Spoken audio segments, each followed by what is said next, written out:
Well, we're going to go to Christian Barmore. I haven't talked a lot about him. Elijah Moore still #1, but Barmore, that guy, 8 sacks this year for Alabama, disruptor. Jeremiah Owusu-Koramoah, talked about him a lot, as well as Trayvon Merrick, Tevin Jenkins, wide receivers as well. We talked a lot about Elijah Moore as a slot guy. The outside guy would be a Rashod Bateman or Terrace Marshall Jr. kind of done both. But I think when you look at the Baltimore Ravens, they can't get wide receivers to come to Baltimore. They got Sammy Watkins late, Rashod Bateman, Elijah Moore. They have Hollywood Brown. They take the bigger guy in Rashod Bateman. I would bet on probably Rashod Bateman, wide receiver Minnesota here.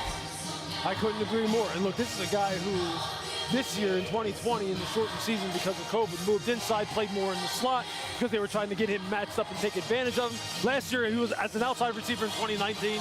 He averaged 20 yards per reception. He could do it all. Yeah, COVID really affected him. No question. He was as smooth as can be. He would be exactly what they need. Here we go, Lewis. The Ravens are ready. With the 27th pick in the 2021 NFL Draft, the Baltimore Ravens select Rashod Bateman, wide receiver, Minnesota. Well, I think this is just an absolutely great pick for what Lamar Jackson needs and what this offense needs overall. A guy who can play all over the field as a wide receiver, and I was just saying, he has inside or outside versatility. I mean, he's a magician at the line of scrimmage. He's a masterful route runner, great down the field ball skills.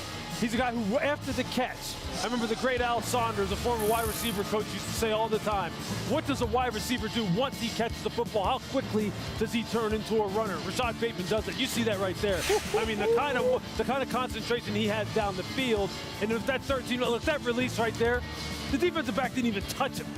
Didn't even touch him. Masterful feet.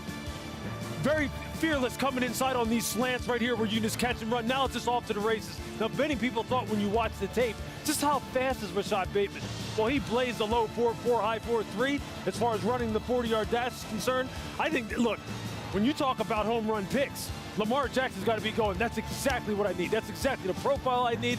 They knew it down there. And as you said, Mel, they needed to go to the draft in order to get this done. Yeah, they wanted Kenny Golladay. They wanted Juju Smith-Schuster. They wanted T.Y. Hilton. But nobody's coming. Sammy Watkins did come late, but they got to draft him. They wanted a bigger guy in Rashod Bateman. He's not as big as you thought maybe he would be. He was 190 in his pro day, but he ran 4.39, caught the ball and ran great routes, and I think a lot of teams thought. I thought maybe Green Bay as well would look at Rashod Bateman. But Baltimore, the Ravens get a heck of a receiver here, and Rashod Bateman from Minnesota. The Ravens still have another pick. We have 5 more picks coming in round 1 tonight. The celebration is on for him. We have more to come. Stay with us. You're watching the NFL Draft on ESPN.